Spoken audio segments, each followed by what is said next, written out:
जय हिंद दोस्तों, स्वागत है आप सभी का एक बार फिर से आपके अपने एससीएस क्लासेस पर।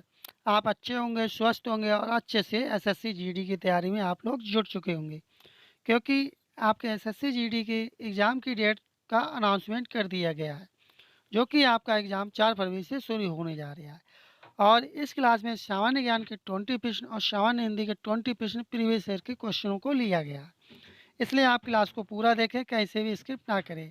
आपको ज्ञात हो जाएगा कि किस तरह के प्रश्न पूछे जाते हैं, और आपको यह भी मालूम पड़ जाएगा कि हमें किस दिशा में तैयारी करनी चाहिए। और काफ़ी बहुत सारे प्रश्न प्रीवियस ईयर के क्वेश्चन पेपर से रिपीट होते हैं, ये भी आपको ज्ञात होगा। इसलिए प्रीवियस ईयर के क्वेश्चन आपको ज़रूर लगाना चाहिए। बढ़ते हैं पहले प्रश्न की तरफ, जो कि 2024 के पेपर लिया गया है। देखते हैं पहला प्रश्न क्या है। भारत की निम्नलिखित में से कौन सी पंचवर्षीय योजना पूर्णतः विफल रही थी?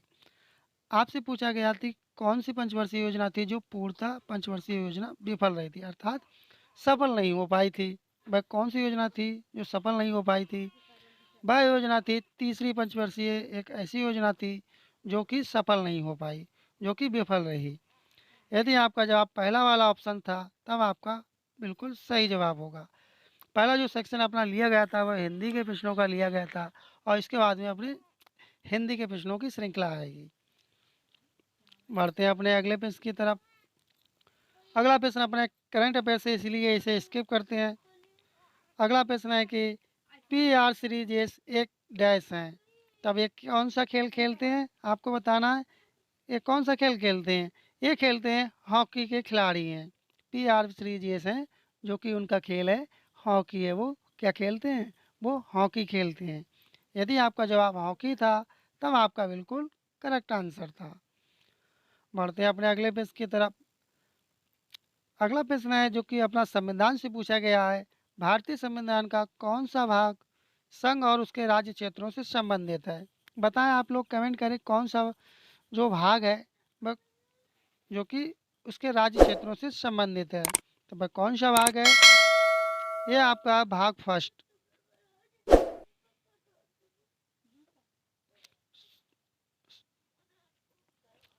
कौन सा भाग वो है? वह अपना भाग है फर्स्ट। थर्ड वाला ऑप्शन यदि आपका जवाब था, तब आपका बिल्कुल सही जवाब होगा। ये करंट अफेयर्स के क्वेश्चन, इसलिए इसे स्किप करते हैं।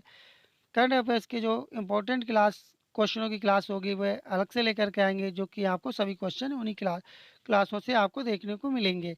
राष्ट्रीय ग्रामीण रोजगार गारंटी अधिनियम 2005 भारत के उन सभी ग्रामीण परिवारों को डैश दिनों की गारंटीकृत मजदूरी रोजगार का वादा करता है। तब कितने दिनों का रोजगार का वादा करता है, ये पूछा गया। 365 दिन, 180 दिन, 100 दिन या 90 दिन? कमेंट करें आप लोग कि जो नरेगा जिसे कहते हैं शॉर्टकट में, या राष्ट्रीय ग्रामीण गारंटी रोजगार भी कहते हैं, उसमें कितने दिनों का जो रोजगार का प्रावधान है किया गया है। कितने दिन रोजगार दिया जाता है? उसमें दिया जाता है 100 दिन का रोजगार। यदि आपका जवाब थर्ड वाला ऑप्शन था, तब आपका बिल्कुल सही जवाब होगा। अगला प्रश्न है कि संगीत नाटक अकादमी पुरस्कार पहले डैश के नाम से जाना जाता। जो संगीत नाटक अकादमी पुरस्कार था, उसे पहले किस नाम से जाना जाता था, ये पूछ लिया गया है। तब ये किस नाम से जाना जाता था? ये जाना जाता था राष्ट्रपति पुरस्कार के नाम से। यदि आपका जवाब थर्ड वाला ऑप्शन था, तब आपका बिल्कुल सही जवाब होगा। बढ़ते हैं अपने अगले प्रश्न की तरफ। अगला प्रश्न है कि महिलाओं के लिए हेप्थालॉन में डैश स्पर्धा शामिल होती है। तब कितनी स्पर्धा शामिल होती है? 7, 10, 11, 5। तब कितनी होती हैं? ये होती है 7। यदि आपका जवाब 7 था, तब आपका बिल्कुल सही जवाब होगा। अगला प्रश्न है कि भारत अपनी भूमि सीमाएं डैश देशों के साथ साझा करता है। तब ये किन देशों के साथ साझा करता है? ये करता है 7 देशों के साथ साझा करता है। कितने? 7 देशों के साथ। और जलीय सीमा कितने देशों के साथ साझा करता है, ये आप कमेंट बॉक्स में बताएं। कितने देशों के साथ जलीय सीमा साझा करता है? आपको क्लास कैसी लग रही, कमेंट बॉक्स में अवश्य बताएं। यदि आपको क्लास अच्छी लग रही है और आप चैनल पर नए हो, अभी तक चैनल को सब्सक्राइब नहीं किए हैं भाई बहन, तब आप भाई बहन चैनल को सब्सक्राइब कर लें, सेशन को शेयर कर दें, और नोटिफिकेशन बेल आइकन आप लोग दबाना ना भूलें। अगला प्रश्न है कि महात्मा गांधी द्वारा दांडी मार्च किस वर्ष शुरू किया गया था? जो महात्मा गांधी ने जो दांडी मार्च यात्रा शुरू की थी, भाई किस वर्ष शुरू की थी, ये पूछ लिया गया है। तभी किस वर्ष शुरू की थी, ये शुरू की थी 1930 में। यदि आपका जवाब थर्ड वाला ऑप्शन था तब आपका बिल्कुल सही जवाब था। अंत में आपको कमेंट बॉक्स में बताना है कि आपने जीके के प्रश्नों में से कितने प्रश्नों का सही जवाब दिया और हिंदी के प्रश्नों में से कितने प्रश्नों का सही जवाब दिया और कुल मिलाकर कितने प्रश्नों का सही जवाब दिया है, कमेंट बॉक्स में अवश्य बताएं। अगला प्रश्न है कि उस्ताद असद अली खान कौन से वाद्य यंत्र का वादन करते हैं, अर्थात वो जो उस्ताद उस्ताद असद अली खान है वह कौन सा वाद्य यंत्र बजाते हैं। तो वह कौन सा वाद्य यंत्र बजाते हैं, वो बताते हैं रुद्र वीणा। यदि आपका जवाब रुद्र वीणा था तब आपका बिल्कुल सही जवाब होगा। ये अपना करंट अफेयर्स है इसलिए इसे स्किप करते हैं, बढ़ते हैं अपने अगले प्रश्न की तरफ। अगला प्रश्न है कि ये भी करंट अफेयर्स है इसलिए इसे स्किप करते हैं। अगला प्रश्न है कि राज्यपाल के कार्यकाल की शर्तों के संबंध में निम्नलिखित में से कौन सा कथन ठीक होगा। तब कौन सा कथन ठीक होगा, राज्यपाल अन्य कोई लाभ का पद धारण कर सकता है, क्या ये ठीक है। जी हाँ, पहला वाला ऑप्शन से आपका जो कथन है वो बिल्कुल ठीक है, ये वह धारण कर सकता है। सॉरी साथियों, भाई यदि सॉरी साथियों, जो राज्यपाल अन्य कोई पद लाभ के पद पर अगर धारण है तब वो नहीं कर सकता, ठीक है। ये पहला वाला ऑप्शन आपका गलत होगा, पहला वाला जो कथन है आपका जो कि गलत होगा। सेकंड वाला आपका है राज्यपाल बिना किराया दिए अपने शासकीय निवासों के उपयोग का हकदार होगा। सेकंड वाला ऑप्शन आपका सही जवाब होगा। इस तरह से कौन सा वाला ऑप्शन आपका ठीक होगा, पहला वाला ऑप्शन आपका सही जवाब होगा। बढ़ते हैं अपने अगले प्रश्न की तरफ। अगला प्रश्न है कि एक प्रसिद्ध नाटक अभिज्ञान शकुंतलम के आपको लेखक बताना कौन है। तो इसके लेखक कौन है, इसके लेखक हैं कालिदास। यदि आपका जवाब कालिदास था तब आपका बिल्कुल सही जवाब होगा। आपको क्लास कैसी लग रही कमेंट बॉक्स में अवश्य बताएं। गणगौर त्यौहार ऐतिहासिक रूप से किस राज्य का मूल त्यौहार है। यह प्रश्न इससे पहले भी एसएससी की जीडी के शिफ्टों में पूछा गया था, जो कि आपको उन क्लासों में यदि आपने नहीं देखी है तो वो क्लास आप जा करके देखेंगे तो अब आप उन क्लासों में आपको ये प्रश्न देखने को मिलेगा। क्योंकि यहाँ पर आपको 2021 से लेकर के 2024 तक के कंप्लीट आपको प्रीवियस ईयर के क्वेश्चन कराए जाएंगे, जो कि उन्हीं क्लासों से आपको काफ़ी रिपीटेड क्वेश्चन प्राप्त मिल जाएंगे क्वेश्चन पेपर देखने को। और आपको ये भी ज्ञात हो जाएगा कि एसएससी जीडी में किस तरह के प्रश्न पूछे जाते हैं। यदि वो क्लासें आपने ना देखी हो तो अब आप वो क्लास जाकर के देख सकते हैं चैनल विजिट करके। तब इसका सही जवाब क्या होगा, गौर त्योहार किस राज्य का मूल त्योहार है। ये आपका है राजस्थान राज्य का, किसका, राजस्थान का। यदि आपका जवाब राजस्थान था तब आपका बिल्कुल सही जवाब होगा। बढ़ते हैं अपने अगले प्रश्न की तरफ। अगला प्रश्न है कि H2 किस तत्व का आणविक सूत्र है। बताएं किसका सूत्र है। ये आपका है हाइड्रोजन का। ये तो आपको ज्ञात ही होगा कि H2 क्या होगा, हाइड्रोजन होगा, ठीक है। बढ़ते हैं अपने अगले पेज की तरफ। अब आपको बताना कुचिपुड़ी की उत्पत्ति भारतीय राज्य के कुचिपुड़ी नामक गांव में हुई थी। तभी अर्थात किस राज्य में हुई थी आपको ये बताना है। तमिलनाडु, उत्तर प्रदेश, आंध्र प्रदेश, केरल। तब इसका सही जवाब होगा आंध्र प्रदेश। कुचिपुड़ी नृत्य किस राज्य का है। नृत्य और शास्त्रीय नृत्य से संबंधित आपके लिए सेपरेट क्लास लेकर के आएंगे, जो कि वो क्लास देखने के बाद में आपको अन्य कोई क्लास देखने की ज़रूरत नहीं पड़ेगी। उसी क्लास से आपको जो भी क्वेश्चन आपसे पूछे जाएंगे, एक दो क्वेश्चन वो आपको उसी क्लास से मिलेंगे। इसलिए आप चैनल पर बने रहें, चैनल को सब्सक्राइब करें, क्योंकि यहाँ पर आपको ऐसी क्लासेस आपको वही पढ़ाया जाएगा जो आपके पेपर से संबंधित होगा और जो आपके पेपर में क्वेश्चंस आने की संभावना हुई जो आएंगे, ठीक है। बढ़ते हैं अपने अगले प्रश्न की तरफ। अगला प्रश्न है कि मुद्रा आपूर्ति का कौन सा माप सबसे अधिक सरल है। तब कौन सा माप सबसे अधिक सरल है, ये आपका है आयम्बन, जो कि ये इकोनॉमिक्स का क्वेश्चन है साथियों।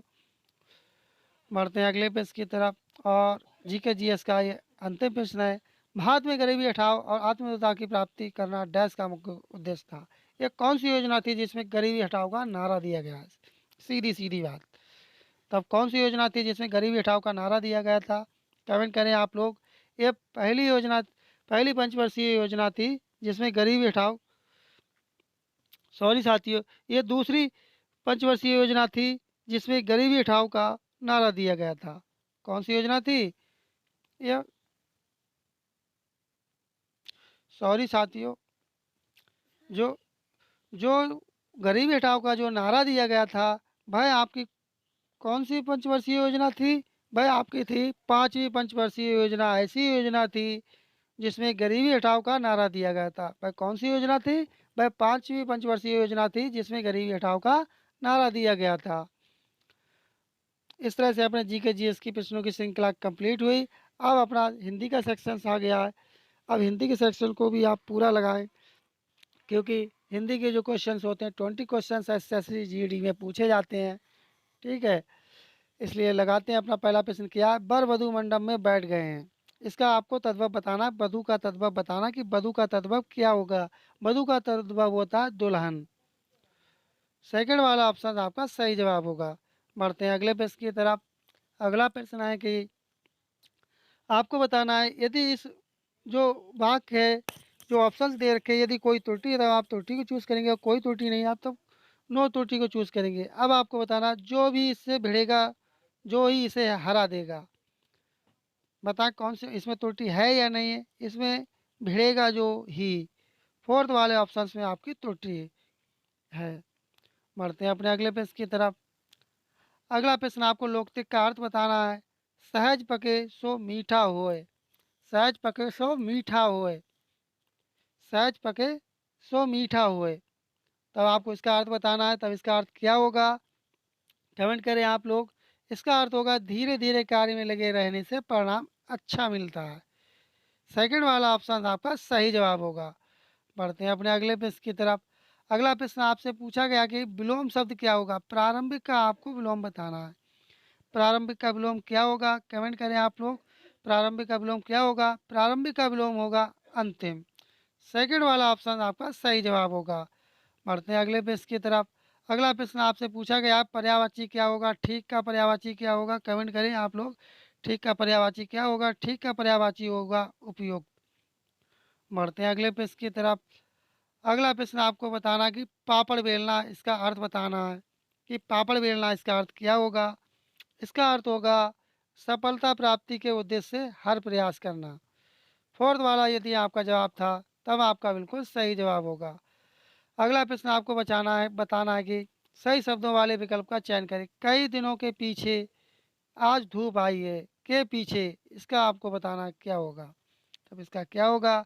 इसका सही जवाब होगा कई दिनों के बाद आज धूप आई है। यदि आपका जवाब थर्ड वाला ऑप्शन था तब आपका बिल्कुल सही जवाब होगा। अगला प्रश्न है कि आपको इस वाक्य में त्रुटि बताना, कौन से पार्ट में त्रुटि है। व्यक्ति को अपने समय का अच्छा सदुपयोग करना चाहिए। बताएं कौन से वाले पार्ट में त्रुटि है। ये आपकी है अच्छा सदुपयोग। थर्ड वाले पार्ट में आपकी त्रुटि है। बढ़ते हैं अपने अगले प्रश्न की तरफ। अगला प्रश्न पूछा गया है शुद्ध, जबकि एक अशुद्ध वर्तनी वाला है, उस अशुद्ध वर्तनी वाले विकल्प का चयन करें। आपको शुद्ध और अशुद्ध आपसे पूछ लिया गया कि अशुद्ध वाला आपसे पूछा गया किसमें अशुद्ध है और 3 शुद्ध हैं। तब किसमें है, कमेंट करें आप लोग। ये जो कि पहला वाला ऑप्शन है उसे तो स्वदेश ही प्यारा है। पहला वाला ऑप्शन आपका सही जवाब होगा। ठीक है, बढ़ते हैं अगले प्रश्न की तरफ। अगला प्रश्न है कि वाक्य जो वाक्यांशों के लिए एक शब्द का विकल्प हो, दूसरों के दोष को खोजने वाला हो, उसके लिए एक शब्द में क्या कहेंगे? उसे कहेंगे छिद्रान्वेषी। जो दूसरे में दोष खोजता है उसे क्या कहेंगे? छिद्रान्वेषी। आपको क्लास कैसी लग रही कमेंट बॉक्स में अवश्य बताएं। यदि आपको क्लास अच्छी लग रही हो, अभी तक चैनल पर नए हो, चैनल को सब्सक्राइब नहीं किए, तब आप लोग भाई बहन चैनल को सब्सक्राइब कर लें और सेशन को शेयर कर दें। अब आपको बताना पर्यायवाची बताना, किसका? विभिन्न का पर्यायवाची बताना। विभिन्न का पर्यायवाची क्या होगा? विभिन्न का पर्यायवाची होगा भिन्न भिन्न। पहला ही वाला ऑप्शन आपका सही जवाब होगा। अगला प्रश्न है आपको सही वर्तनी बताना है। रहीम की सही वर्तनी क्या होगी? रहीम सही तरह से किस तरह से लिखा जाएगा? ये आपका लिखा जाएगा जो सेकंड वाले ऑप्शन में लिखा हुआ है रहीम, भाई आपका सही तरह से लिखा हुआ है। बढ़ते हैं अगले प्रश्न की तरफ। अगला प्रश्न आपको विलोम बताना है, बेगम का विलोम क्या होगा? कमेंट करें आप लोग, बेगम का विलोम क्या होगा? कमेंट कर दें। बेगम का विलोम होगा बादशाह। बेगम का विलोम क्या होगा? बादशाह। बढ़ते हैं अपने अगले प्रश्न की तरफ। अगला प्रश्न आपसे तद्भव पूछा गया है। अम्बिलिका का अम्बिलिका का अम्बिलिका का क्या होगा? तद्भव क्या होगा? तब इसका तद्भव क्या होगा? इसका तद्भव होगा इमली। थर्ड वाला ऑप्शन आपका सही जवाब होगा। बढ़ते हैं अगले प्रश्न की तरफ। अब आपको एक सार्थक शब्द ज्ञात करना है। दो पहाड़ों के बीच का खाली स्थान। दो पहाड़ों के बीच का खाली स्थान, तब उसके लिए क्या कहेंगे? उसके लिए आप कहेंगे घाटी। दो पहाड़ियों का स्थान, जैसे कि एक ये पहाड़ी है, एक ये पहाड़ी है, और जो बीच का स्थान है, इस खाली स्थान को आप क्या कहेंगे? इसे आप कहेंगे घाटी कहेंगे। बढ़ते हैं अपने अगले प्रश्न की तरफ। आपके एसएससी जीडी के पेपर में एक गद्यांश होगा। उस गद्यांश से संबंधित आपसे 5 क्वेश्चन पूछे जाएंगे, जो कि गद्यांश होता है बहुत ही ईजी होता है। ठीक है, इसलिए आप वो भी प्रश्नों को अब पूरा लगाएं, कहीं आप स्किप कर दें। अगला प्रश्न है, अगला प्रश्न अपना गद्यांश है कि कार्तिक कृष्ण अमावस्या को दीपावली डैश है। बताएं इसका क्या आएगा? जो आप रिक्त स्थान देख रहे हैं यहाँ पर कौन सा वाला ऑप्शन आएगा? यहाँ पे आपका आएगा पड़ती है। जो दीपावली जो पड़ती है वह कब पड़ती है? कार्तिक कृष्ण अमावस्या को दीपावली पड़ती है। ठीक है, अगला प्रश्न है कि सेकंड वाला जो आपको बताना अभी यहाँ पे क्या आएगा? इस डैश से लोग दिवाली मनाते हैं।